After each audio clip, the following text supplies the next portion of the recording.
네, 잠시 후 행복한 아침에서는 국민의 공분을 산 네. 사건을 들여다보는 분노 유발자들 준비되어 있고요. 네, 그리고 똘똘한 자산 관리 방법, 뭐니 이어집니다. 저는 잠시 후에 돌아올게요.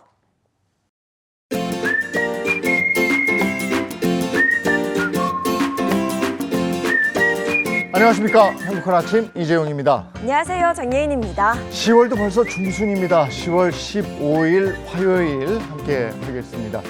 음주 운전에 의한 교통사고 얘기 많이 들어보는데 네. 요즘엔 또 약물에 의한 교통사고가 만만치 않다고 합니다. 마약 문제, 그로 인한 2차 범죄, 오늘 분노 유발자들에서 짚어보겠습니다. 네, 그리고 이어지는 뭐니에서는요. 50대에 갑자기 퇴직을 하게 됐다는 한 시청자의 사연을 준비해봤습니다. 정말 앞이 깜깜할 것 같은데요. 오늘 전문가와 함께 이야기 나눠보도록 하겠습니다. 자, 화요일의 행복한 아침 본격적으로 시작합니다.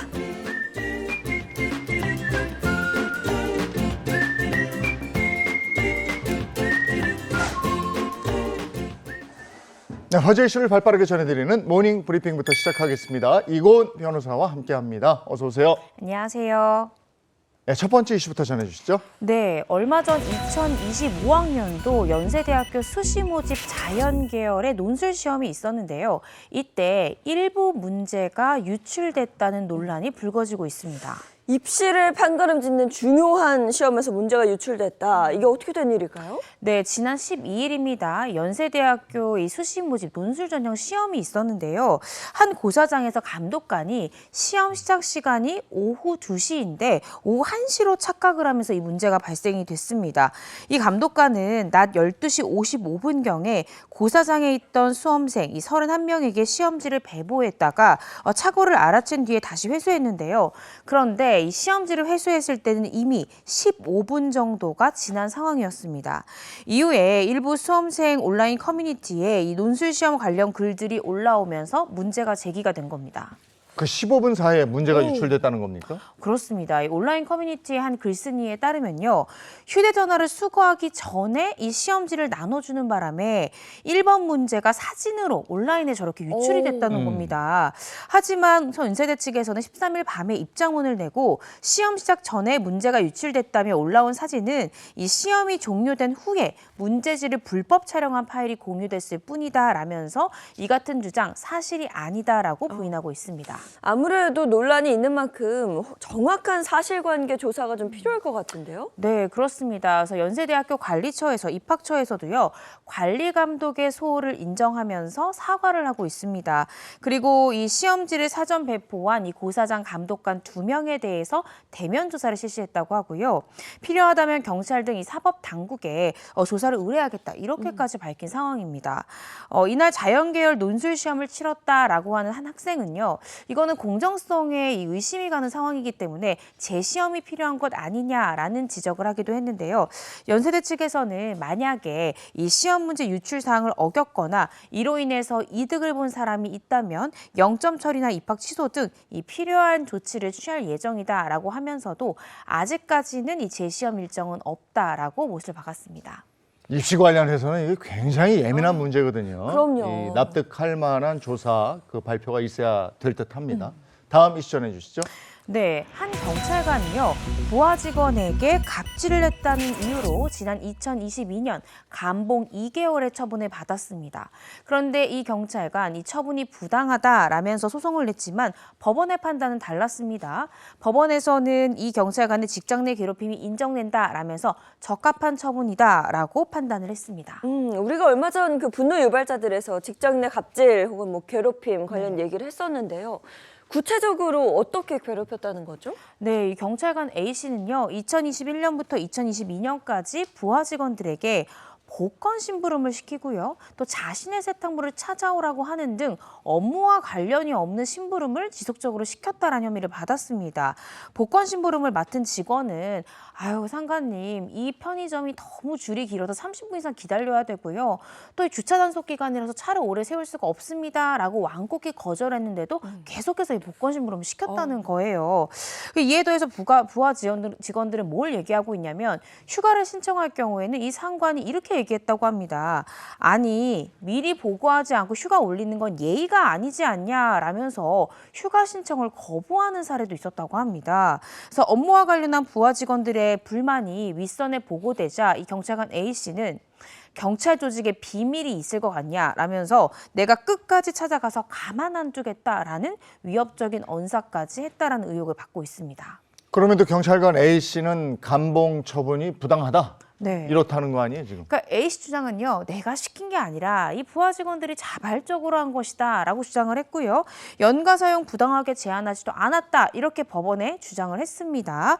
하지만 재판부는요. A씨의 지시는 이미 직무의 범위를 넘어섰고 우월한 지위를 남용했다라면서 정당한 징계 사유에 해당한다라고 재판부는 판단을 했습니다.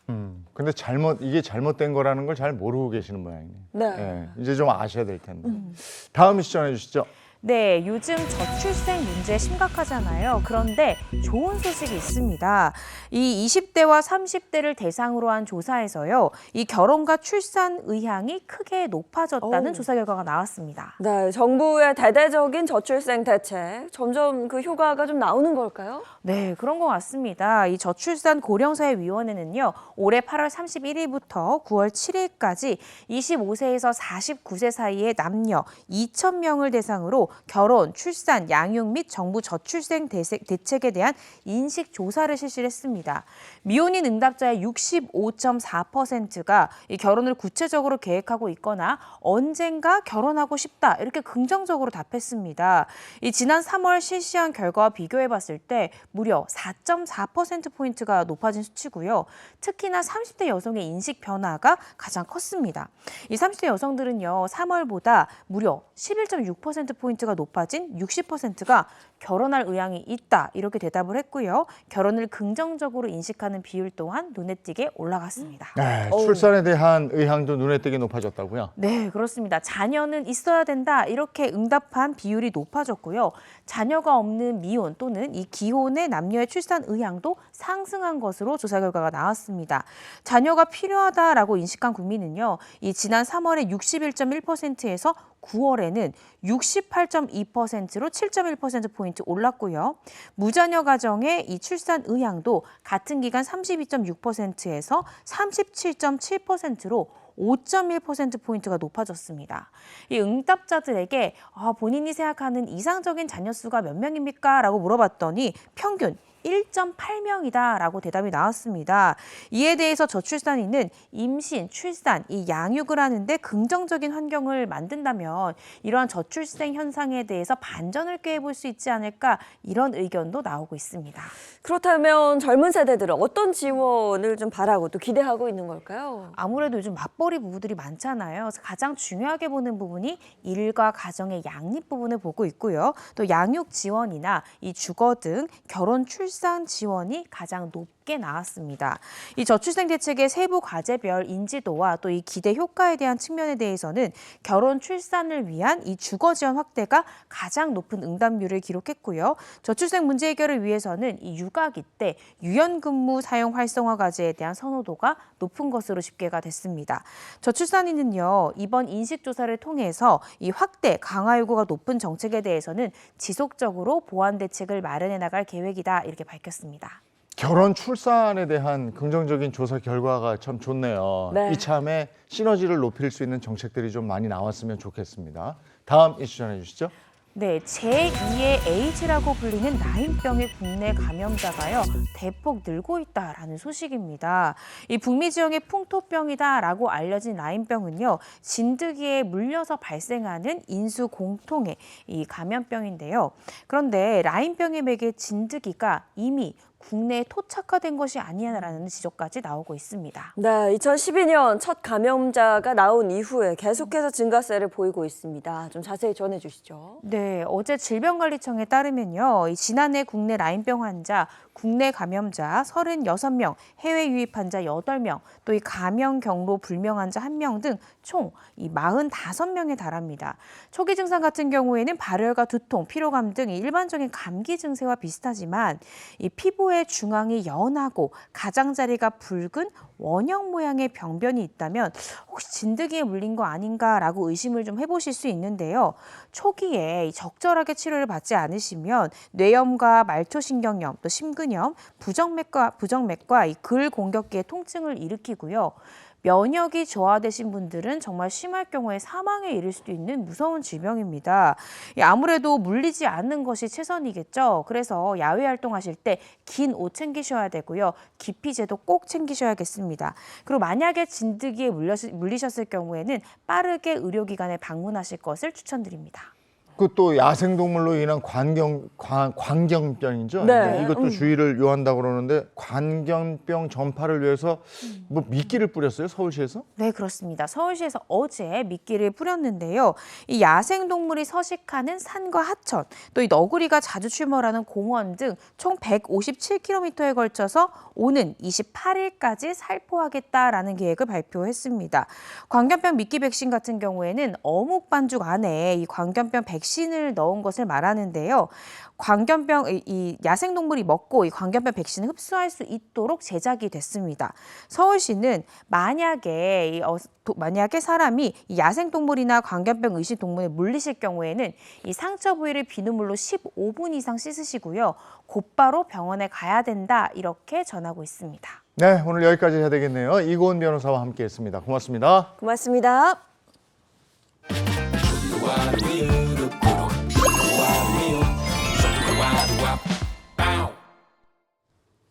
제가 얼마 전에 오랜만에 그 대중교통 버스 탔다가 좀 난감하고 좀 민망했던 경험을 했습니다. 그 교통카드 여러 장이 한 번에 인식되면서 막 주섬주섬 네. 카드 다시 꺼내고 근데 주변에 사람은 많고 굉장히 좀 난감하고 힘들더라고요. 네.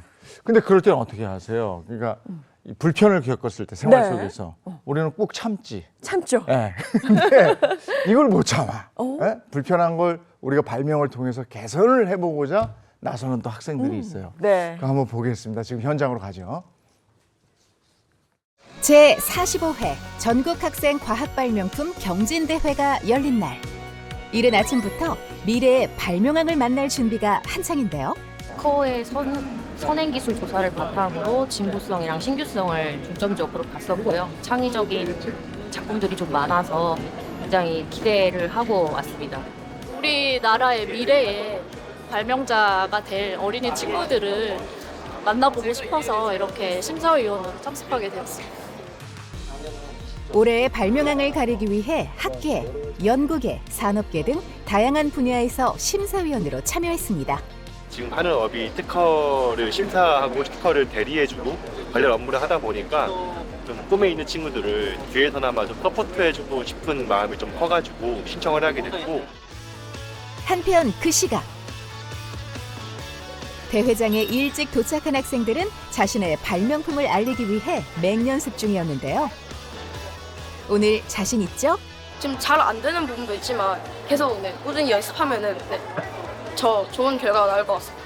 지금까지 열심히 만들었는데 여기 발명품 대회에 나가서 심사위원들한테 잘 발표했으면 좋겠습니다. 감사합니다.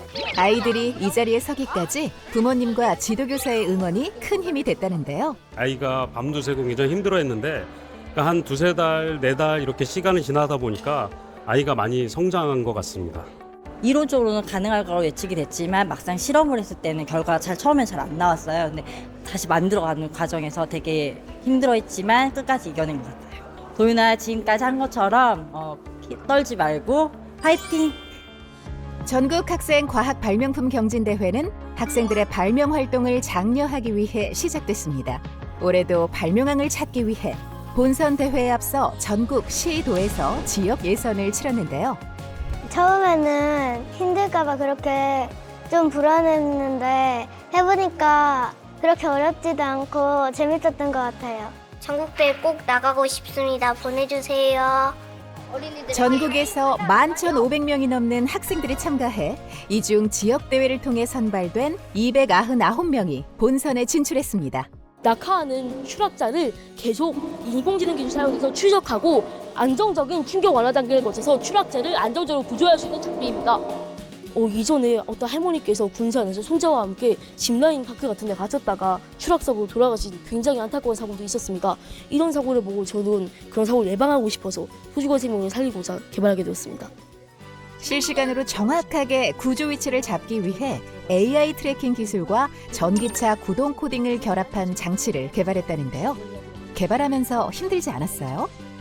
네, 가끔씩 코드에 좀 오디도 나고 작동이 안 하고 불안정한 게 있었는데 전문가에게 자문도 받아보고 해외 이 코드 포럼 같은데 질문도 올려보고 계속 코드를 보기도 했습니다. 아이들은 스스로 아이디어를 구상하고 조사, 설계, 실험을 하면서 발명품을 완성해야 하는데요. 이런 시간을 통해 창의적 사고 능력이 한층 성장했다네요. 본선대회 심사를 앞둔 학생들, 긴장된 기색이 역력한데요. 떨려요 많이? 발표 연습 많이 해서 그렇게 떨리시나요? 1차 심사가 시작되었습니다. 드디어 시작된 299팀의 본선대회. 심사 방식은 학생이 직접 3분간 자신의 발명품을 설명하고 10분간 인터뷰가 진행됩니다. 안녕하세요. 채팅과 알미노트는 평소 분리수거의 어려움을 느낀 임도윤 학생은 편리하게 이용할 수 있는 분리수거 장치를 만들었다는데요. 캔이랑 알루미늄 캔이랑 이런 게 한꺼번에 여러 개가 들어가서 가는데 분류가 되나?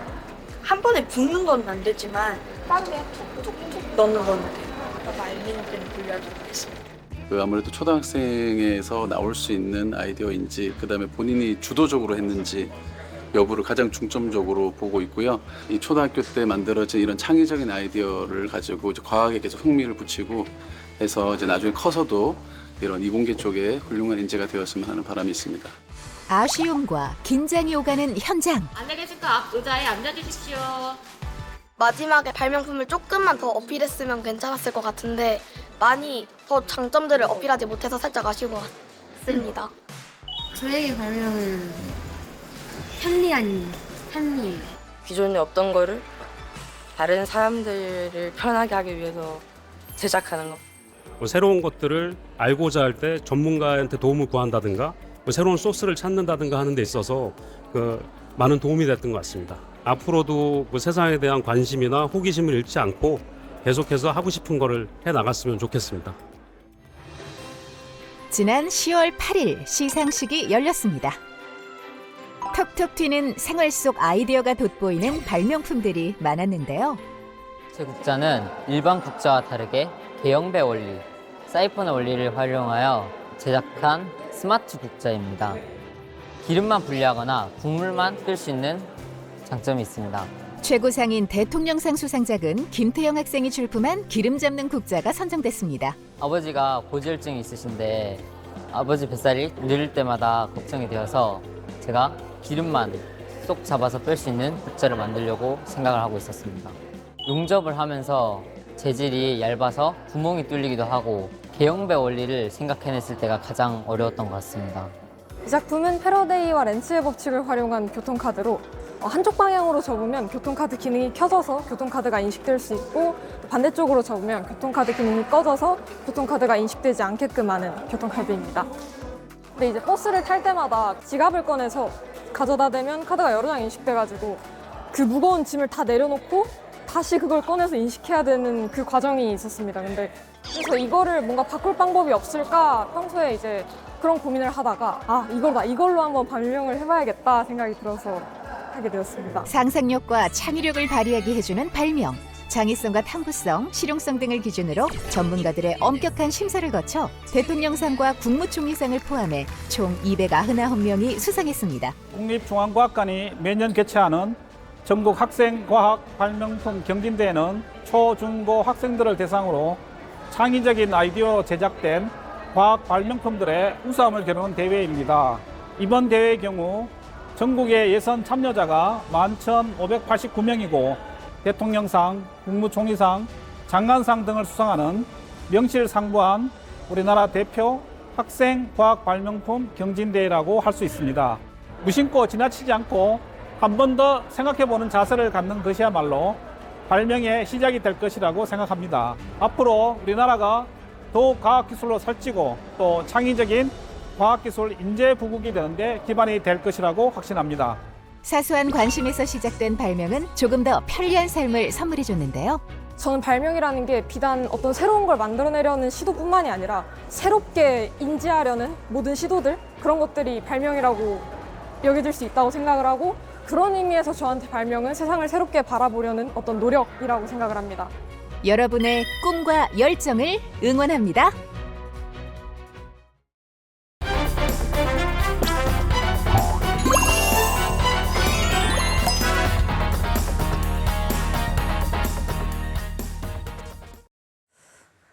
범죄자들이 제대로 된 죗값을 치를 때까지 우리의 정당한 분노를 하나로 모아보겠습니다. 분노 유발자들, 이고은 변호사 그리고 신인선 씨 함께합니다. 반갑습니다. 네, 안녕하세요.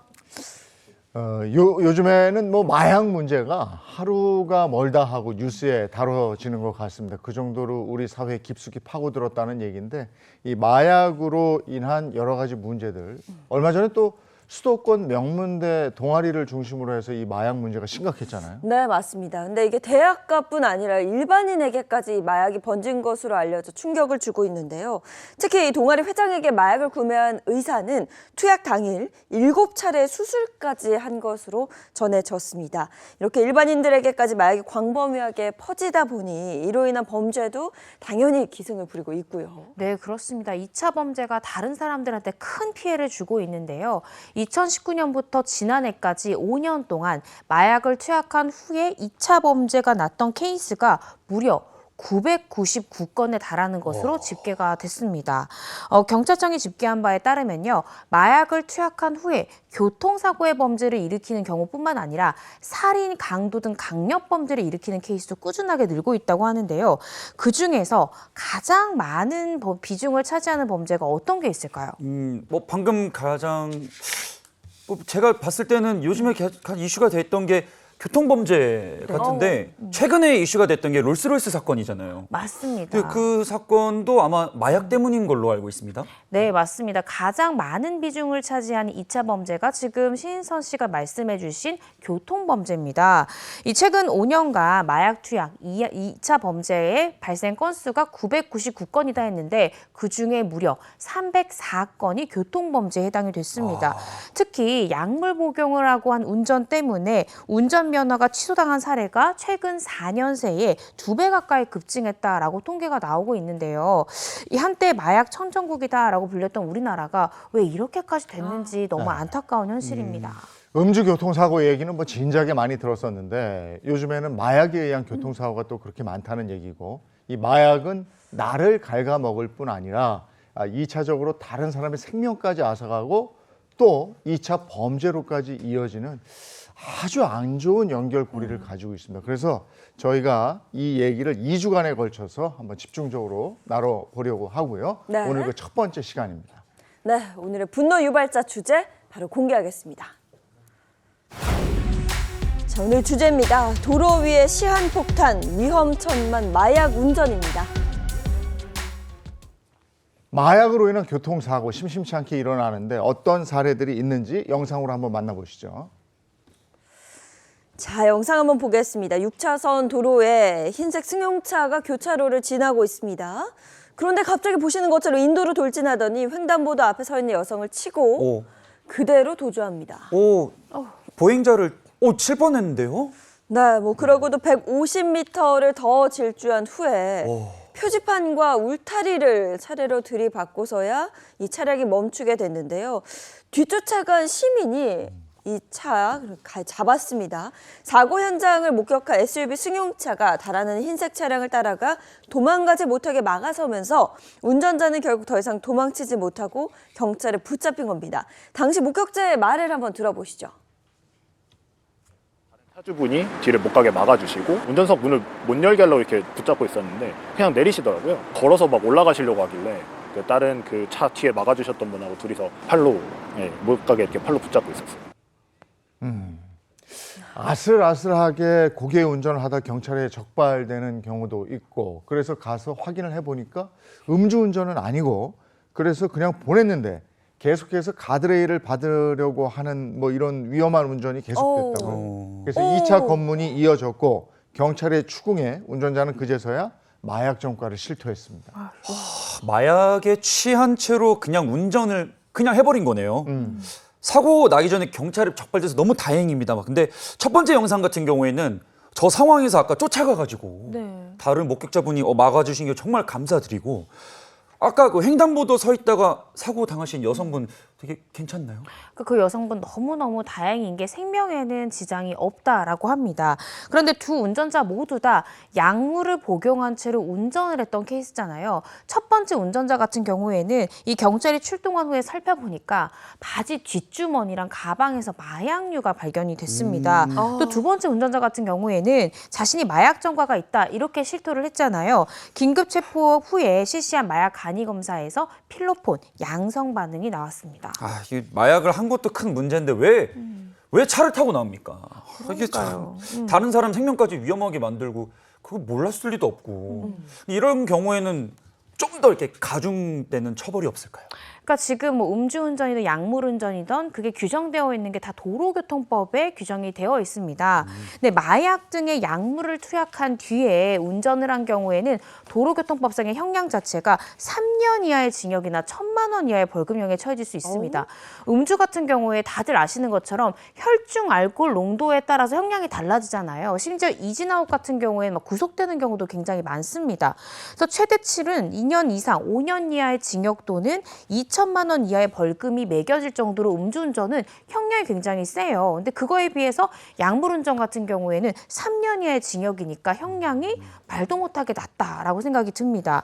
다만 이 약물운전으로 인명피해까지 입힌 경우에는요, 교특법상의 치상이나 또 이 특가법상의 위험운전치사상죄로 가중처벌될 수는 있지만 음주에 비하면 아직 너무 약한 게 아닌가라는 생각이 듭니다. 아니 근데 이게 왜 이러나 싶은 생각이 드는 게 사실 제정신이 아닌 상태에서 운전대를 잡는 거잖아요. 이거 음주운전보다 뭐 더했으면 더했지 못할 게 없는데 왜 이 형량이 절반도 안 돼요? 이게 충격적인데요? 근데 약물운전은 그러니까 그 인명 피해를 입혔을 때의 경우에 특례법이 적용되는 거잖아요. 네. 그 전에는 적용을 할 수가 없는 모양인데 이게 작년에는 이것 때문에 사람이 죽었단 말이에요. 네. 일명 우리가 알고 있는 압구정 롤스로이스 사건. 이 사고로 길 가던 여성이 사망하는 사고가 있었지 않습니까? 맞습니다. 정말 많은 분들 기억하고 계실 거예요. 이른바 압구정 롤스로이스 사건의 피의자 신모 씨는 지난해 8월 서울 강남구 압구정역 인근 도로에서 차량을 운전하다 인도에 있던 20대 여성을 들이받았는데요. 뇌사 상태에 빠진 여성을 두고 도주까지 한 혐의로 구속 기소됐습니다. 당시에 뭐 약물에 중독된 상태였던 거죠? 네, 그렇습니다. 가해자는 알고 보니까요, 병원 4곳을 돌아다니면서 마약 성분을 무려 16번이나 처방받았던 것으로 확인됐습니다. 범행 당일에도 시술을 빙자해서 성형외과에서 향정신성 의약품을 처방받았던 것으로 그렇게 확인이 됐는데요. 그렇게 2차례나 투약을 한 상태에서 제정신이 아니겠죠. 그런데 운전을 하다가 저렇게 사고를 낸 겁니다. 당시에 정상적인 운전이 곤란한 상태였던 이 신 씨가 행인들이 달려와서 교통사고 났고 피해자가 아래 깔렸잖아요. 피해자를 막 구조하는데도 마치 남의 일인 것처럼 쳐다보고 구조를 돕질 않았다고 합니다. 그리고 그대로 현장을 이탈해버렸죠. 결국 뇌사 상태에 빠졌던 피해자 4개월간의 투병 끝에 결국 끝내 숨지고 말았습니다. 네, 당시 1심 재판에서 20년형 선고받았고 재판부는 약물 투약에 대한 책임을 무겁게 본 거고요. 네, 그렇습니다. 1심 재판부는요, 이 사건이야말로 요즘 우리 사회에서 늘고 있는 이 향정신성 약물 투약에 대해서 이 무고한 사람이 희생될 수 있다라는 가능성을 여실히 보인 사건이다, 이렇게 판시했습니다. 참담한 결과에 따른 책임 무겁게 평가돼야 한다라고 말하고 징역 20년을 1심 재판부가 선고를 했는데요. 그런데 문제는요, 2심에서 이 롤스로이스 사망 사건의 가해자 감형이 됐습니다. 감형이 됐다고요? 아니, 약물에 취한 것도 있고 행인을 치고 간 것도 있고 도망간 것도 있고, 그럼 마지막에 사망까지 했는데 왜 감형이 됐을까요? 그러니까 납득되지 않으시잖아요. 1심에서 20년이 선고가 됐는데 2심 법원 1심의 판결을 파기하고요, 2분의 1 정도에 그치는 징역 10년을 선고를 했습니다. 10년이요? 네, 재판부에서는 도주의 고의가 명백하게 입증되지 않았다라고 봤습니다. 그래서 사고 미조치 혐의, 우리가 뭐 소위 뺑소니다라고 불릴 수 있는 그 혐의에 대해서 무죄를 선고했고요. 또 2심 과정에서 이 가해자가 피해자의 유족 측과 합의를 했던 부분이 좀 크게 작용한 것 같습니다. 아니 그런데 당시에 현장을 이탈한 게 병원 측과 약물 투약과 관련해서 말을 맞추기 위해서였다. 뭐 이렇게 검찰의 압수수색 결과에 나오기도 했잖아요. 그렇습니다. 그래서 검찰에서 이렇게 도주로 봐서 기소를 했는데 저도 이 부분이 좀 석연치 않은 것 같은데요. 그런데 항소심에서는 이 신 씨가 고의로 도주했다는 이른바 뺑소니 혐의가 합리적 의심을 배제할 정도로 증명되진 않았다. 이렇게 봤습니다. 그 결과 1심 형량보다 절반가량 낮은 징역 10년이 선고가 됐는데요. 그런데 신 씨 10년 깎아졌잖아요. 근데 이것도 납득하지 못하고 또 불복해서 상고를 제기했습니다. 야, 형이 반토막이 났는데 그것도 무겁다 이렇게 본 거예요. 그러면 저 사람이 죽었는데. 그러니까요. 근데 신 씨도 상고했지만 검찰도 상고를 했습니다. 검찰에서는요. 도주 혐의가 인정돼야 된다. 지금 이렇게 주장을 하고 있습니다. 왜냐하면 이 신 씨가 피해자에 대해서 구호 조치가 완료되지도 않은 시점에서 자신의 연락처라든지 자신의 인적사항을 제대로 알리지 않고 현장을 이탈했다라는 점에 주목했고요. 뿐만 아니라 이후에 경찰에 체포됐을 때도 굉장히 저항을 했고요. 약물 검사를 이제 권했을 때도 저항했다라는 점을 모두 종합해 볼 때 이거는 도주의 고의가 인정되어야 한다. 이렇게 검찰은 주장하고 있습니다. 그래서 현재 검찰도 상고했죠. 이 가해자 신 씨도 형이 무겁다라면서 상고했기 때문에 대법원의 판단 좀 지켜봐야 될 것 같습니다. 네, 뭐 약물을 복용한 채 도로를 질주하는 이런 아찔한 상황. 저는 이 사고가 또 생각이 납니다. 화면 한번 보시죠. 자, 교차로에서 질주하던 검은색 외제차가 앞서가던 오토바이와 승용차를 잇따라 들이받습니다. 충격에 뒤집힌 가해 차량이 신호를 기다리던 버스와 승용차까지 덮쳐 7명이 다치는 그런 사고였습니다. 아, 저거 정말 무서운 사고인데 도심에서 저런 속도로 달리는 걸 보면 저건 정상 운전이 아닌 게 분명한데, 그런데 이 차량이 앞서서 2번의 사고를 낸 뒤에 도주 중이었다면서요? 네, 그렇습니다. 2020년에요. 부산에서 일어난 사건이었습니다. 저도 이때 검사로 재직을 했었고 이 사건에서 기억을 하고 있는데요. 당시에 가해 차량 운전자와 동승자가 둘 다 환각 상태였습니다. 이들은 일반 대마가 아니라 합성 대마라고 일반 대마보다 훨씬 더 환각 증세나 중독 증세가 심한 약물이 있습니다. 이 약물을 투약을 하고 결국 운전을 했던 건데요. 두 차례나 뺑소니를 치고 도주를 하던 중에 또다시 이런 대형 사고를 냈던 겁니다. 근데 운전자는요, 이 출발 직전에 동승자로부터 마약을 건네받은 거예요. 그러니까 동승자도 이 합성 대마를 하고 또 운전할 사람한테 합성 대마를 줬다는 게 전 납득이 안 되는데 경찰은 차량 블랙박스를 확인을 딱 해보니까 운전자의 이상 증세를 확인했는데요. 이 사고 직전에 이 동승자가 다급하게 차 좀 세우라 막 이렇게 해도 세우질 않고 계속해서 가속 질주를 했고요. 또 한 번도 제동 장치를 이 운전자가 밟지 않았다고 합니다. 이 사고로 버스에 타고 있던 운전자 등 2명, 또 승용차 운전자 4명, 오토바이 운전자 1명 등 모두 7명이 다쳐서 병원으로 옮겨졌습니다. 사건 현장이 정말 아수라장을 밟게 하지 않는데, 와, 근데 저때 뭐 해도 아직 지지도 않은 거 대낮인데. 근데 그 중에 너무 다행인 게 뭐 불행 중 다행이죠. 네. 사망자가 아직 없다는 거. 예. 네. 너무 다행입니다만. 저분은 다시는 운전대를 잡지 못하게 해야 될 것 같은데 뭐 어떻게 처벌을 받게 됐나요? 네, 일단 법원에서는요. 마약류를 투약을 했잖아요. 마약류관리법 위반뿐만 아니라 정상적이지 않은 상태, 약물에 취해서 정상적이지 않은 상태에서 운전하다 사고를 냈기 때문에 특가법상의 위험운전 치사상죄를 적용을 했습니다. 그래서 이 운전자에 대해서는 징역 5년이 선고가 됐고요. 동승자에 대해서도 징역 3년에 집행유예 5년을 선고했습니다. 여기에서 주목하셔야 되는 게 이 동승자가 공범으로 처벌이 됐다는 거예요. 왜냐하면 마약류를 건넸잖아요. 그렇기 때문에 그 해당하는 수단을 제공했다라는 점과 또 이 안내 방법을 또 안내를 했고요. 또 환각 질주에 적극적으로 가담했다라고 봐서 위험운전 치사상이 운전자뿐만 아니라 동승자도 다 공범이다. 이렇게 판단이 됐습니다. 네, 정말 말도 안 되는 사건이고 사고입니다. 이런 사건 주변에 굉장히 또 많은데요. 지난 4월에도 환각 상태에서 운전을 하다 50대 배달 노동자를 치어 숨지게 한 그런 사고가 있었습니다. 자, 4차선 도로에서 파란색 외제차가 엄청난 속도로 폭주하더니 앞서가던 오토바이를 들이받고 다른 차량 5대도 잇따라 들이받아 보시는 것처럼 이 차량들이 파손됐고요. 사고 충격으로 불이 붙어 오토바이는 뼈대만 남을 정도로 타버렸습니다. 이 사고로 인해 오토바이에 타고 있던 50대 배달원 크게 다쳐 치료를 받았지만 끝내 숨지고 말았습니다. 네, 저도 이 사고 뉴스 보고 정말 안타까웠는데 음식을 배달하던 길이었던 이분 50대 가장이셨잖아요. 아우, 정말 끔찍한 사고고 이 당시에 음주 확인했죠. 네. 근데 음주가 아니었어요. 조사 결과 마약입니다. 마약을 했다는 게 뒤늦게 밝혀졌어요. 네, 그렇습니다. 국가수에서 정밀 검사를 해보니까요. 결국 필로폰 양성으로 나왔습니다. 이 가해 차량 운전자에게는요. 마약류관리법 위반뿐만이 아니라 이 특가법상의 위험운전치사상죄가 당연히 적용이 됐고요. 이 특가법상의 위험운전치사상죄가 적용되는 경우에 형량이 무려 무기 또는 3년 이상의 유기징역형으로 굉장히 엄중하게 처벌이 됩니다. 네, 지난해 마약사범이 역대 최초로 2만 명을 넘어선 가운데 앞서 저희가 잠깐 언급을 했듯이 최근 4년 사이에 약물 복용 운전으로 운전면허를 취소당한 사례가 급증했다고 합니다. 자세히 좀 살펴보시면 2019년 57건이었던 면허 취소 사례가 2013년엔 113건으로 늘어나 4년 만에 2배로 증가한 건데요.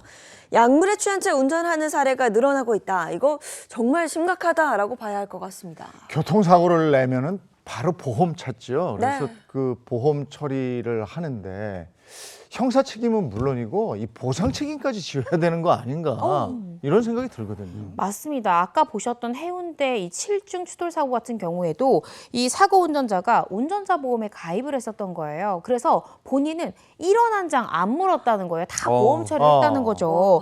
당시에는 마약을 하고 이 교통사고를 낼 경우에는 인명사고를 내더라도 자기 부담금을 무는 제도가 없었기 때문입니다. 저렇게 큰 사고를 내고 사람도 다치고 차량까지 부쉈는데 어떻게 이런 한 푼 안 낼까요? 그러니까요. 그동안은요. 이 음주나 마약, 약물로 인해서 교통사고를 내고 내게 될 경우에는 사고 운전자한테 어떤 책임을 물었냐. 이 대인사고 같은 경우에 한 건당 1,000만 원, 대물 같은 경우에는 한 건당 이 500만 원만 부과하면 나머지는 다 보험사에서 보험 처리를 해줬던 거예요. 그래서 이런 사고로 이 사람이 크게 사망하거나 크게 다칠 경우에도 결국 가해자가 물어낼 돈이 그 정도 한계밖에 없고 나머지가 다 보험 처리가 되다 보니까 이런 부분에 대한 문제점들이 제기가 됐던 겁니다. 그래서 지금 이 부분에 대한 제도 개선이 좀 이루어졌는데요. 현재는 사람이 사망할 경우에는 한 명당, 그러니까 사고 한 건이 아니라 사람 한 명당 이 1억 5천만 원, 다치면 3천만 원 이렇게 지금 부담금의 범위가 굉장히 늘어났다라는 점이 있고요. 예전에는 사고 한 건에 피해자가 많더라도 한 건당 부담할 수 있는 비율이 딱 정해져 있다 보니까 아무래도 가해자가 부담하는 비중들이 많이 줄었는데 이제는 명당, 인명당 이렇게 피해액이 책정이 되다 보니까 이런 부분에 대해서 가해자가 무는 책임의 정도가 늘어났습니다. 네.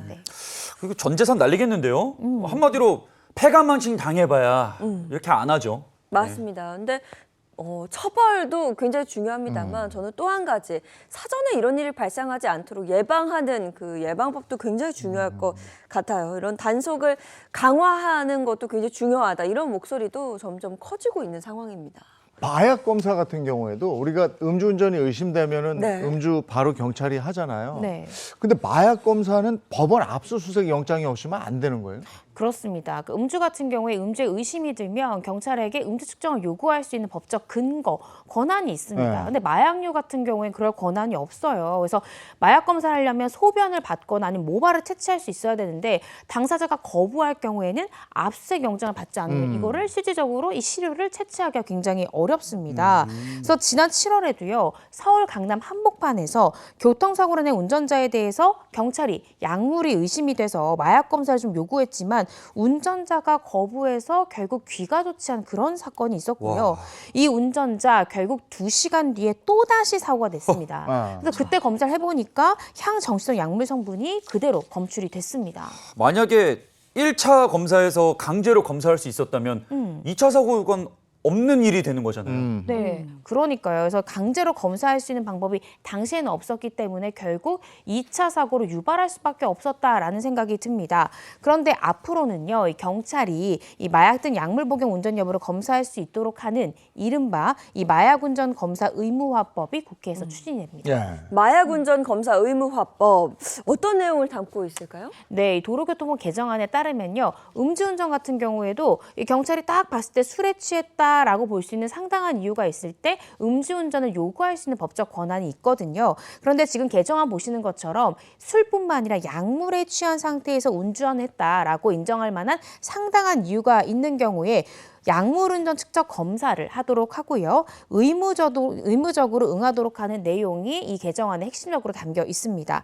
불응할 경우엔 역시나 음주 측정 불응죄 있잖아요. 마약 운전에 대해서도 측정 불응죄가 적용이 돼서요. 동일한 형량으로 이 500만 원 이상 200만 원 이하의 벌금 또는 5년 이하의 징역형에 처해질 수 있습니다. 네, 지난달 28일 서울 강남구의 유흥가 주변 도로에서 경찰이 국내 최초로 약물 운전 단속을 시행했다는 소식 들렸습니다. 검사 키트에 침을 뱉으면 마약 및 이 약물 11종, 11종에 대한 양성 여부를 10분 안에 알 수 있다고 합니다. 그렇습니다. 앞으로는 좀 선제적으로 이런 마약 검사에 대해서 확인을 하고 이런 2차 사고가 발생하는 부분을 막을 수 있을 것 같은데요. 전 이 말씀을 꼭 드리고 싶어요. 마약을 투약하는 분들은 뭐라고 얘기하냐면 우리는 피해자가 없는 범죄다. 내가 내 몸에 대해서만 피해를 입히는 거지 피해자가 있냐라는 말씀을 하시는데 이렇게 얘기해요. 교통범죄나 강력범죄로 이어지는 걸 보면요. 본인만 망치는 게 아니라 무고한 다른 사람들의 피해자도 발생할 수 있는 범죄라는 걸 꼭 좀 아셨으면 좋겠습니다. 인선 씨 속이 다 시원하네요. 이렇게 말해주니까 참 좋네요. 아니 저 알코올 같은 경우는 혈중 알코올 농도라는 게 있어서 그 기준에 따라서 그렇죠. 면허가 뭐 정지가 되기도 하고 면허가 취소되기도 하고 뭐 이렇잖아요. 네. 근데 약물은 그렇게 기준을 마련할 수는 없는 건가요? 굉장히 어렵죠. 그래서 이 부분에 대해서도 그동안 사실은 우리가 마약 청정국이었잖아요. 이런 케이스가 많지 않기 때문에 혈중 알코올 농도처럼 세분화할 수 없었는데 뭐 마약의 종류에 따라서 구분을 만든다든지 법적인 개선점이 분명히 필요할 것 같습니다. 그리고 특히 약물 같은 경우에 문제가 합법적으로 처방받는 의료용 약물을 투약하는 경우도 있기 때문에 어떤 경우를 약물 운전으로 봐야 될지 그 기준을 어떻게 세분화해야 될지 좀 국회에서 이런 부분에 대한 입법 논의가 필요할 것으로 보입니다. 네, 마약 청정국 이젠 정말 옛말입니다. 달라져야죠. 네, 오늘 좋은 말씀 고맙습니다.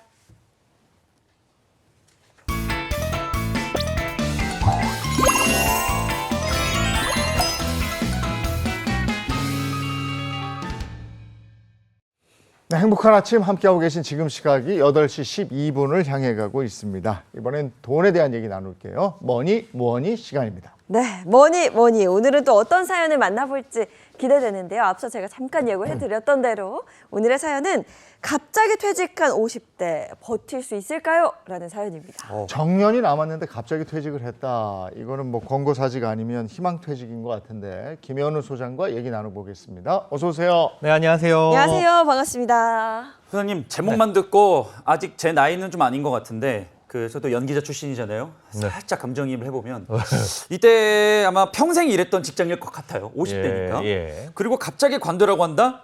너무 섭섭합니다. 굉장히 섭섭해요. 저 같은 프리랜서 같은 경우에도 계속 전전긍긍하면서 일을 하고 있는데 직장인분이 갑자기 50대에 퇴직을 권고당한다? 너무 섭섭해요.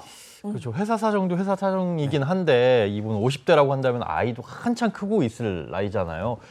만약에 이제 정년까지 어떤 노후 계획을 쫙 세우고 있는 상황에서 회사가 어려우니까 좀 나가주시죠라고 한다면 섭섭하기도 섭섭한데 이 다음 달부터 이 소득이 뚝 끊기는 거니까 노후 계획을 전면적으로 다시 수정을 해야 되는 상황일 수도 있습니다. 네, 자 오늘 사연 대체 어떤 사연인지 좀 더 자세한 내용을 한번 들여다보도록 하겠습니다.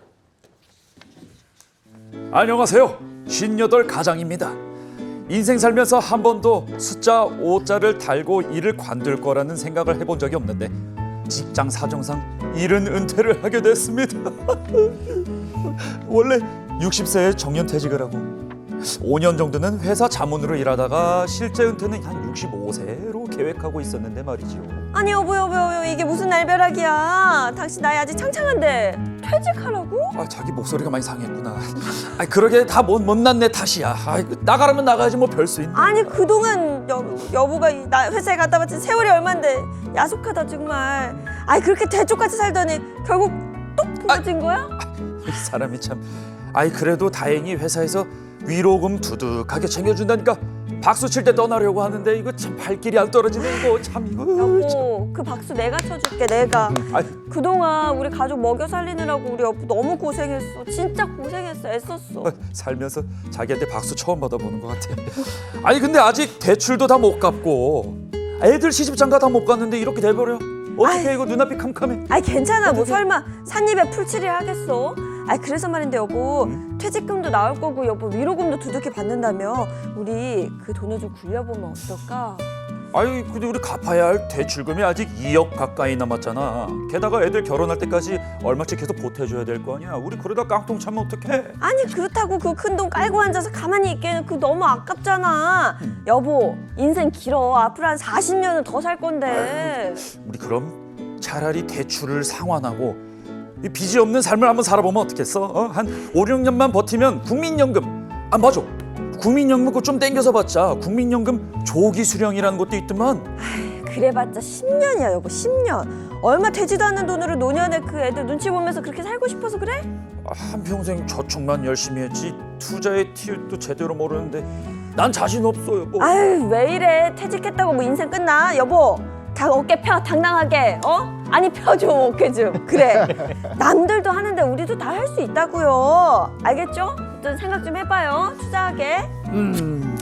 분명 아내의 말도 일리가 있지만 아무래도 자신이 없습니다.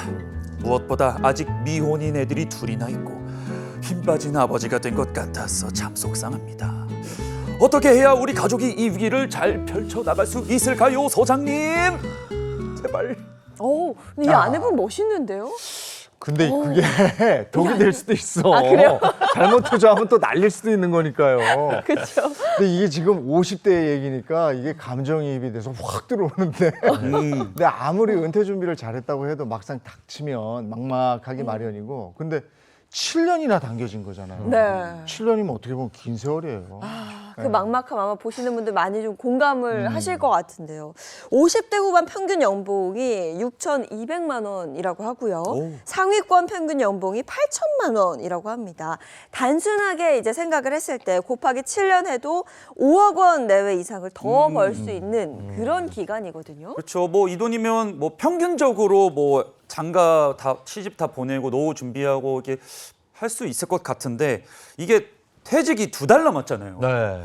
그게 좀 안타깝고 그리고 방금 이제 또 예인 씨랑 인선 씨 둘이서 싸운 거 보니까 이게 이 돈을 퇴직금 뭐 이런 걸로 어떻게 싸우느냐, 네. 써오느냐 이래서 막 많이 싸우고 이래서 그렇죠. 지금 뭐 100세 시대라고 하는데 앞으로 한 4, 50년은 더 사셔야 되거든요. 그런데 이 노후에 대한 생각이 부부가 좀 다른 게 문제예요. 아내분 같은 경우에는 우리 아직 젊으니까 한창인데 이 돈으로 좀 투자를 해보자 하는 입장인 거고 남편분 입장에서는 아직 빚도 못 갚았는데 무슨 투자냐. 빚부터 상환하고 그리고 국민연금 좀 당겨받아서 안정적으로 좀 노후를 즐기는 게 어떠냐, 생활을 하는 게 어떠냐 이렇게 생각을 하고 계신 거죠. 투자 성향으로 보자면 아내분은 공격형이 되겠고 네. 그렇죠. 남편분은 중립형 또는 안정형이 되겠습니다. 저는 개인적으로 이 50대는 아니지만 네. 우리 아버님 편입니다. 아, 안정적으로. 예, 투자, 저는 진짜 태어나서 투자를 어디 해본 적이 없어서 네. 아직도 그냥 적금 정도 그렇게만 살고 있거든요. 이거 잘 조율을 해야 돼요. 이게 저는 아무래도- 주식도 없어요. 그래요? 예. 무주식이 상팔자. 그런 거. 자, 그럼 정리를 한번 해보겠습니다. 부부 사이에 이 퇴직 이후에 어떻게 노후 자금을 쓸 것인지 있을 수밖에 없어요. 지금 갈등이 좀 보이고 있는데요. 조금 더 자세히 짚어보면서 이야기 나눠보도록 하겠습니다. 현재 상황을 일단 보여주세요. 자, 현재 상황입니다. 남편 58세, 아내 55세고요. 아직 미혼인 자녀 2명과 함께 살고 있습니다. 2달 뒤 퇴직이 예정돼 있고 퇴직금 1억 5천만 원, 그리고 위로금 1억 5천만 원이 생깁니다. 기존 금융자산으로는 5,700만 원, 연금자산 1억 3,400만 원, 그리고 대출로 주택담보대출 1억 7,300만 원이 있습니다. 퇴직을 하면서 3억이 생기는 거고 연금도 1억 이상을 모아두신 거예요. 목돈이 있다는 얘기예요. 예. 그러면 아내 말대로 이제 투자에 대한 욕심 또는 유혹 네. 이게 이제 생길만 하거든요. 네. 그렇습니다. 이 모인 돈이 사실은 몇 억대가 되니까 굉장히 큰 돈이라고 생각할 수 있는데 앞으로 살아야 될 날이 한 50년 정도 남아 있으니 이거 어떻게 보면 부족하다고도 느낄 수 있거든요. 이 부부의 이제 자산 상황을 한번 보시면 순자산은 7억 8,400만 원, 이제 연금 자산까지 포함하면 9억 1,800만 원이 됩니다. 상당히 이 상태로 보면 양호한 수준이라고 볼 수 있어요. 그런데 이제 당장에 손에 쥘 수 있는 돈이 3억 5,700만 원, 뭐 연금 포함해도 4억 9,100만 원인데 여기에 이제 남은 대출 원리금을 매달 상환해야 되다 보니까 빚을 먼저 갚아야 되는지 아니면 이렇게 쌓이는 목돈으로 받게 되는 목돈으로 투자를 해야 되는지 고민이 될 법한 상황인 것 같습니다. 예, 근데 연금 자산 빼더라도 3억 5천만 원 가량 지금 본인이 쓰실 수 있는 상황인 건데, 네. 저는 위로금이 이렇게 많이 받을 줄 몰랐어요. 그래도- 이 정도면 일부 좀 투자해도 될 것 같은데, 뭐 이 정도면 되지 않습니까? 1억 5천만 원 위로금에 지금 3억 이상 있어요. 근데 이 50대 이후에 이거 가지고 이제 더 이상 인컴 들어오는 돈이 없는데 네. 그런가? 이거 위험해요. 그래요? 네. 저는 그냥 남편에게 당당히 어깨 펴! 투자해! 이렇게 말하고 싶은데. 아니 투자해서 잘 되면 되는데 그렇죠. 그게 그렇죠. 이렇게 안 해봤던 말처럼 거라. 쉬운 게 아니에요. 그리고 목돈이 들어가 있잖아요. 그러면 요거 한번 해보세요. 저거 한번 해보세요. 이게 많아요. 아, 유혹이 근데 계속 안정적이라고 막 권해줘도 안정적이면 지가 하지. 맞네. 예? 저도 속아봤잖아요. 맞다, 맞다. 굉장히 위험해요. 본인이 오. 알지 않는 이상은 함부로 맞습니다. 투자하는 거 아, 아니에요. 이거는 경험담이어서 예. 저도 이쪽으로 가야 될 것 같아요. 굉장히 중요한 말씀을 해주셨어요. 네. 제대로 알지 못하면 안 하셔야 되는데 이게 평생 투자 경험도 없으시다가 좋다고 하니까 안정적이고 수익도 많이 나요. 근데 그런 건 없습니다. 정답은 사실 없기는 하지만 여유가 많고 그 돈 없어도 돼 하는 돈이라면 뭐 투자를 해도 되겠지만은 없어도 되는 돈이 어디 있어? 그렇죠. 세상에. 맞습니다. 단돈 진짜 출근하다가 1,000원짜리 한 장 잃어버려도 굉장히 속상해요. 맞아요. 네, 그런데 그런 돈이 아니라고 한다면 사실 투자를 해서는 안 될 법한 상황인 거죠. 이제 오늘 사연이 이제 여유가 있는 상황인지 아닌지 자세히 좀 들여다볼 필요가 있는데요. 우선 남편분 같은 경우에는 자녀분을 결혼할 때까지는 내보내실 생각이 없으세요. 그리고 자녀들이 결혼할 때 지금 살고 계신 집을 팔아가지고 자녀가 2명인데 각각 1억 원씩 지원을 해주고 싶어 하시고요. 그 이후에 두 부부가 이제 30년 이상 살아간다고 생각하면 향후에 생활비가 부족한 상황이 올 수밖에 없으니 적절한 은퇴 설계가 시급한 상황이라고 볼 수 있습니다. 애들 결혼하는데 집 팔아서 1억씩 보태는 건 절대 반대. 저도요. 다 반대 오늘. 자, 그러면 찬찬히 한번 어떻게 해야 되는지 짚어보도록 하죠. 네, 일단 적절한 은퇴 설계를 하기 위해서는 몇 가지 단계가 있는데요. 가장 먼저 이걸 파악을 하셔야 됩니다. 이거? 네. 일단 돈이 모여야 되니까 네. 지출 현황을 파악해라. 요거는 또 그러네요. 지출 현황 파악이 많네요. 흔히 오. 말로 저는 약간 행복한 아침 짬밥 됐잖아요. 야, 이제는 전문가 다 되셨어요. 맞습니다. 이게 내 소비 패턴, 그러니까 내가 얼마를 쓰는지를 파악을 해야 필요한 생활비가 얼마고 그럼 얼마를 벌어야 되느냐 이런 것들을 설계할 수 있겠죠. 그래서 은퇴 설계를 위한 1단계는 지출 현황 파악입니다. 네. 가족의 지출 상황 그거 먼저 한번 살펴보도록 하겠습니다. 네. 자, 지출 상황입니다. 생활비가 190만 원 정도 들어가요. 부부 용돈이 합 50만 원, 교통비 15만 원, 공과금 30만 원, 통신비 15만 원, 식비 80만 원, 예비비 10만 원 이렇게 해서 월 200만 원의 지출이 있고요. 또 고정비로 아내의 개인연금 월 50만 원, 자녀 명의 저축으로 60만 원, 또 자녀 명의 저축 17만 원 지금 넣고 계시고요. 주택담보대출 월 상환액이 82만 원, 그리고 보험료가 22만 원 이렇게 들어갑니다. 건강보험료는 퇴직 이후에는 내지 않아도 되는 상황이어서 지금 제외를 했고요. 그렇게 되면 한 달 총 지출이 421만 원이라는 계산이 됩니다. 숨만 쉬고 있어도 나가는 돈이 고정비 그게 221만 원이라는 거고 네. 거기에다가 생활비를 합하면 421만 원이 되는 거고 이게 가족에게 매달 필요한 금액이 421만 원이다 이렇게 보면 되는 건데요. 자녀 명의로 저축과 보험을 넣어주고 계세요. 와, 이거 아마 자녀분들이 어렸을 때부터 계속 쭉 넣어주신 것 같은데 그렇죠. 네. 아버지가 퇴직한 상황이서면 살짝 효도의 마음으로 예. 이제 가져가시라고 어. 하면 좀 되지 않을까요? 양심적으로. 그렇죠. 왜냐면 자녀 둘 다 이제 직장에 다니고 있다고 했으니까 네. 요거는 이거는 이제 좀. 가져가야죠. 네, 돈도 벌고 있는데. 그러니까 요거만 덜어도 77만 원 정도 아낄 수 있는 거고요. 네. 그죠? 이제 나가는 돈을 우리가 확인했으니까 그러면 들어오는 돈이 얼마인지 이것도 알아봐야 될 텐데 네. 그래야 뭐 이번에 소득 지출을 감당할 수 있는 돈인지 뭐 한번 챙겨봐야죠. 네, 돈 한번 챙겨보도록 하겠습니다. 은퇴 설계 2단계 소득 현황 파악이라고 되어 있는데요. 지출 대비 소득이 이제 어느 정도인지, 어느 정도의 돈이 내 수중에 들어오는지 요거 한번 또 확인해 보겠습니다. 네, 쓰는 돈을 알아봤으니까 이제 벌 수 있는 돈, 들어오는 돈을 파악을 해봐야 되는데 이분 같은 경우에는 퇴직금과 위로금이 순간적으로 꽤 많이 들어옵니다. 각각 1억 5천만 원씩 3억 원을 지급받습니다. 그리고 퇴직을 하시게 되면 실업급여가 일정 기간 동안 지급이 될 텐데 이분은 190만 원씩 9개월 동안 입금이 될 거고요. 또 현재는 아니지만 앞으로 5년 뒤에는 국민연금도 170만 원씩 받게 됩니다. 이제 5년을 버텨야 되죠. 네. 자, 그리고 기타 자산도 갖고 계신데요. 기타 자산 한번 살펴보면 청약통장, 청약저축에 1,500만 원이 쌓여 있고요. 그리고 일반 예금에 2,700만 원, 또 주식도 조금 하시는데 1,500만 원을 갖고 계십니다. 그리고 이제 살고 있는 집, 부동산 자산이 6억 원짜리 아파트가 하나 있는데 주택담보대출이 여기 껴 있어요. 이 주택담보대출 잔액이 1억 7,300만 원 정도 남은 상황입니다. 이렇게 오고 들어오는 거 다 파악이 됐는데 네. 계속 가고 나면은 마지막에는 뭐가 있을까요, 이제? 자, 이 이후에는 내가 연금 자산을 어떻게 활용을 할지 잘 맞춰봐야 됩니다. 이 퇴직금도 연금이나 일시금으로 받을 수 있거든요. 이게 선택이지만 연금으로 받게 되면 세금을 좀 줄일 수 있고 뭐 일시금으로 받게 되면 여유가 생기는 대신에 세금을 좀 많이 내야 된다. 이런 단점이 있습니다. 또 우리가 개인연금 많이 붙잖아요. 또 연금저축이나 IRP 이런 것들 세액공제용으로 붙고 있는데 이것도 사실은 10년 이상의 기간에 걸쳐서 연금으로 받아야만 하지만 필요하다면 뭐 손해를 좀 입더라도 일시금으로 쓸 수는 있거든요. 이렇게 이제 모든 자산들을 어떻게 연금으로 활용하고 얼마씩 받을 것이냐 이런 것들도 결정을 해야 되는데 가장 중요한 건 이것도 이제 부부간에 좀 협의가 돼야 된다는 게 가장 중요합니다. 와이프의 힘이 세냐, 내 힘이 네. 세냐, 연금이냐, 재투자냐. 네. 고민되네요. 아니 근데 이분 자산 상황을 보니까 그동안 성실하게 참 돈 모아가면서 열심히 사셨구나. 네. 이런 생각이 들어요. 연금도 꽤 되고. 상황 한번 보죠. 자, 이어서 한번 보겠습니다. 남편의 연금 자산을 보시면요. 연금저축 펀드에 4,800만 원 있고 IRP에 800만 원 있습니다. 아내 연금 자산은 완납된 개인연금 3,600만 원 있고요. 아까 이제 월 50만 원씩 내고 있다는 개인연금 4,200만 원이 있습니다. 자, 이렇게 부부의 지출과 소득 그리고 자산까지 모두 살펴봤는데요.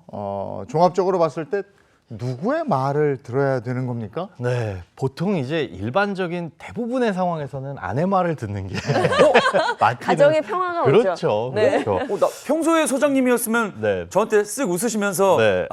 퇴직금으로 투자하시는 건 위험한 생각입니다. 이러실 줄 알았는데. 제가 그렇게 얘기했나요?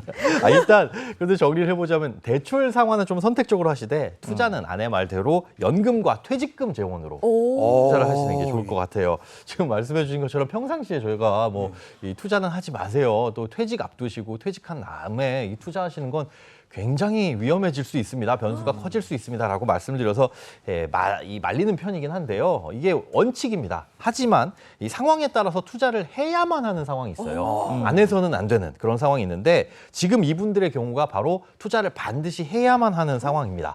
이 이유는 뒤에서 차차 알려드리겠습니다. 제가 한번 자세를 고쳐 앉았잖아요. 투자를 해야만 하는 상황이다. 네. 이렇게 말씀하신 분이 아닌데 네. 이거 한번 들어보고 싶어요. 네. 네. 자, 일단은 어떤 돈으로 이 투자를 해야 되는지도 살펴봐야 되는데요.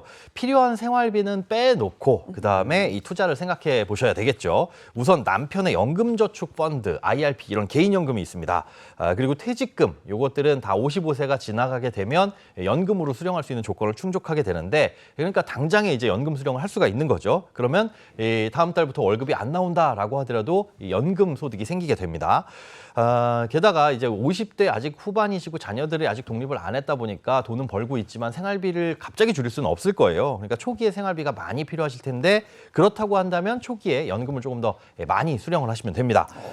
연금은 이 10년에 걸쳐서 나눠봤대 이제 연금 수령 한도 내에서 매년 받게끔 되어 있어요. 그걸 초과하게 되면 세금을 많이 내는데 1년 차에는 총 누적 금액의 10분의 1 이 돈에 대해서 120%를 받을 수 있습니다. 좀 복잡하긴 한데 무슨 얘기냐면 예를 들어서 이제 연금저축과 IRP에 쌓인 돈이 이분은 5,600만 원이라고 하셨어요. 이걸 10으로 나누면 560이죠. 그래서 네. 1년 차에는 560만 원 쓸 수 있는데 여기에 약간 여유를 더 둬서 120%인 672만 원까지는 꺼냈어도 크게 세금을 물리진 않습니다.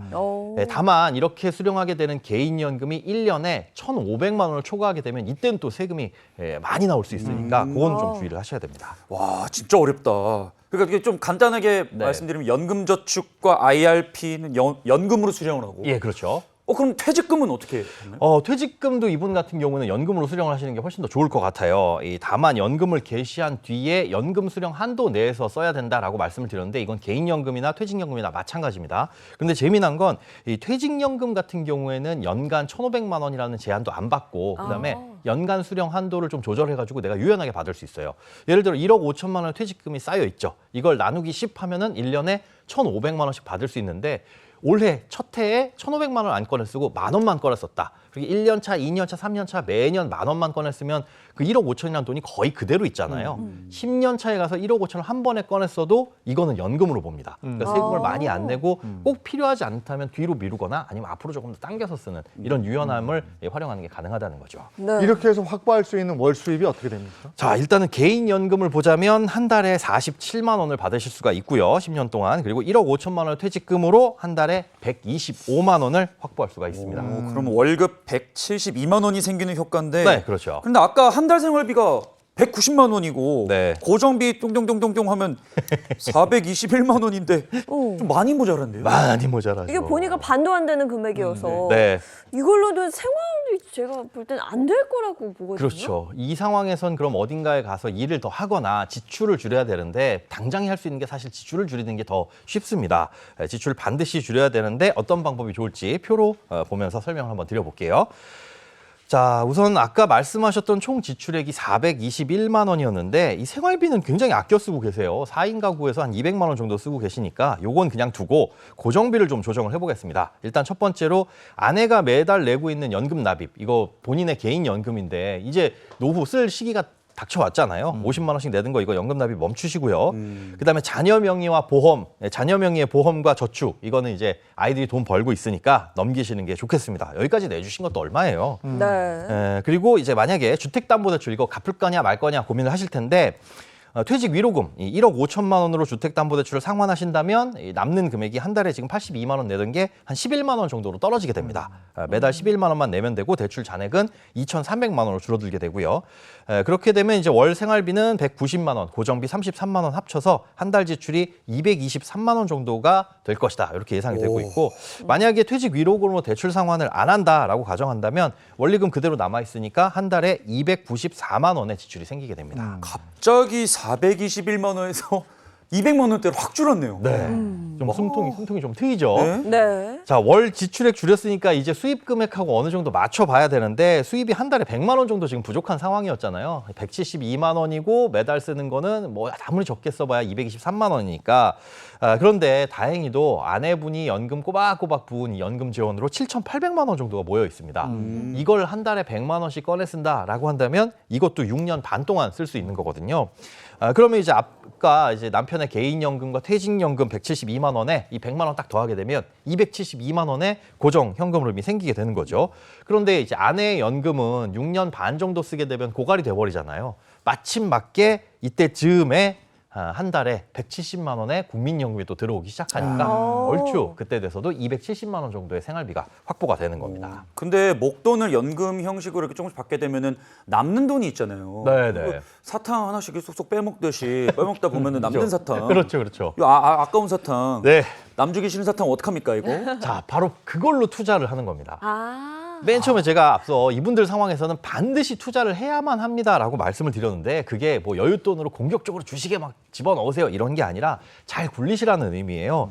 앞서 말씀드린 대로 연금 수령을 하든 뭐 개인연금이든 퇴직연금이든 수령을 하게 되면 소액을 받게 되니까 상대적으로 큰 돈이 그냥 그 퇴직 계좌, 퇴직연금 계좌나 개인연금 계좌에서 놀고 있을 수밖에 없습니다. 그런데 이 돈은 그러면 어떤 식으로든 굴려야 되는데 만약에 1억 5천만 원 퇴직금 중에 1년에 1,500만 원을 꺼내 썼다. 그럼 1억 3,500만 원이 그대로 남아 있잖아요. 그 1억 3,500만 원이라는 돈은 퇴직연금 계좌에서 해외 펀드든 아니면 뭐 어떤 공격적인 자산으로 투자를 하든 이게 비과세이기 때문에 사실은 세금이 없습니다. 아. 장기 투자를 생각하시고 조금 세금이 많이 붙는 그런 상품 쪽으로 투자를 하시는 게 세금을 좀 아낄 수 있는 방법이 되겠죠. 아, 그러니까 일부는 연금으로 수령을 하고 예. 그리고 앞서 말했던 남은 돈으로는 투자를 하고 예, 그렇습니다. 그렇게 하면 일석이조인데요, 정말. 네. 그렇죠. 근데 이게 투자금 제가 지금 살짝 보니까 네. 맨 마지막에 남편분이 그 국민연금 조기 수령에 대해서 말씀을 해주셨는데 네네네. 요거 조기 수령 팍 해가지고 더 확 투자 뺑 안 되나요, 사장님? 네, 일찍 받으면 좋을 텐데 일찍 받는 만큼 페널티가 있습니다. 이분이 66년생이신데 원래 수령 나이가 총 이제 64세부터 수령을 하실 수 있어요. 그런데 최대 당겨받으면 5년을 당겨받을 수 있으니까 64세에서 5년 당겨서 59세부터 국민연금 수령이 가능합니다. 다만 이렇게 당겨받으면 1년 당겨받을 때마다 5%씩 연금이 줄어들어요.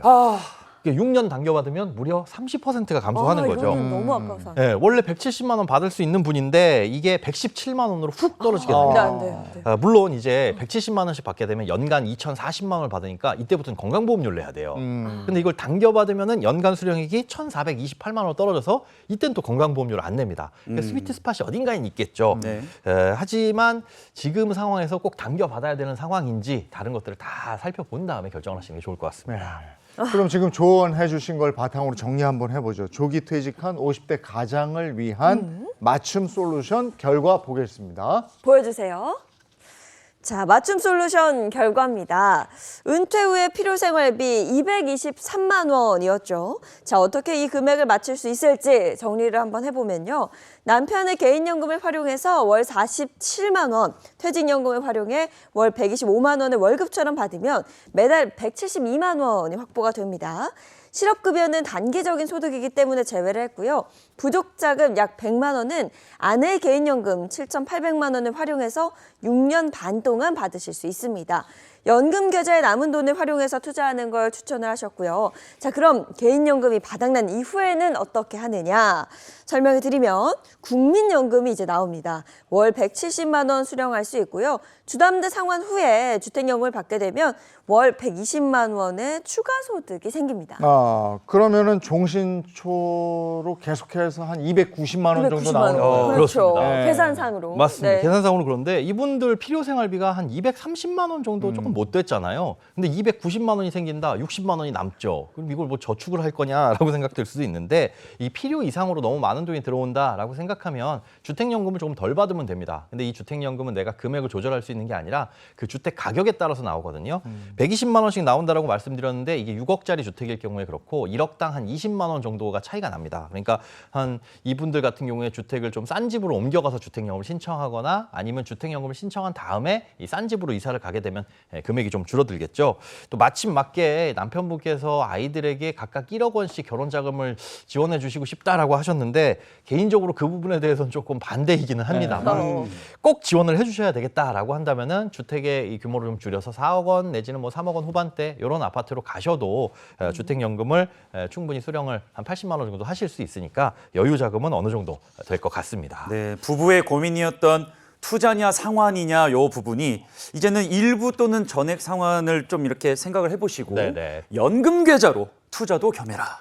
이렇게 마무리하면 될까요? 그렇습니다. 네. 제가 투자라고 말씀드렸지만 사실상 은퇴 시점에서는 돈을 얼마나 크게 불리느냐 이거보다는 갖고 있는 자산을 얼마나 잘 활용하느냐 이게 중요합니다. 조금 더 불리려고 했다가 손해를 보면 정말 돌이킬 수가 없거든요.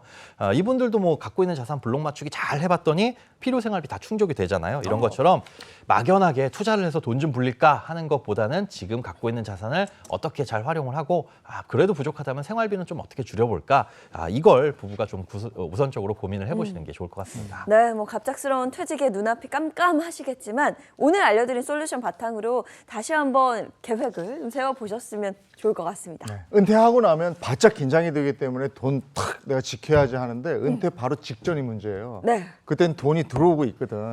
근데 나올 돈이 내가 몇 억이 생겨. 그러니까 과감하게 지를 수 있어요. 요때 조심하세요. 네. 큰일 납니다. 자, 여기까지 하겠습니다. 고맙습니다. 네, 고맙습니다. 네, 오늘 날씨 한번 알아보겠습니다. 마지원 기상캐스터 나와주세요. 네, 상암동에 나와 있습니다. 밤사이 남해안에 강한 비가 내렸습니다. 호우특보도 발효되면서 가을빛이고 제법 요란했는데요. 비는 오후가 되면 차츰 잦아들겠습니다.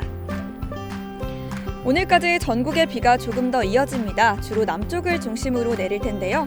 양은 경남 해안에 최대 20mm, 수도권은 5mm 정도입니다. 현재 서울의 아침 기온은 18.1도에서 출발하고 있습니다. 예년 이맘때보다는 다소 높은 건데요. 구름이 이불 역할을 하면서 기온이 크게 떨어지지 못했습니다. 오늘 낮 기온도 함께 보겠습니다. 서울은 23도로 어제와 비슷하겠고요. 대구는 24도, 부산은 25도가 예상됩니다. 내일은 동풍의 영향으로 동해안에 비가 내립니다. 그 밖의 지역은 파란 하늘을 되찾겠고요. 내일 가을 정취 즐기는 데는 큰 무리가 없겠습니다. 내일 아침은 오늘보다 기온이 5도가량 크게 떨어집니다. 내일 나오실 때는 외투를 꼭 걸치시고요. 감기 걸리지 않도록 건강에 신경을 써야겠습니다. 날씨였습니다. 오늘 또 비가 오네요. 네, 외출하실 때는 기상정보 확인하시고요. 작은 우산도 하나 챙기시면 도움이 되겠습니다. 좋은 하루 보내시고요. 저희는 내일 아침 7시 30분에 돌아올게요. 행복한 아침, 행복한 하루 되십시오. 고맙습니다. 고맙습니다. 즐겨봐 너의 세상 플레이 더 넥스트 채널 A.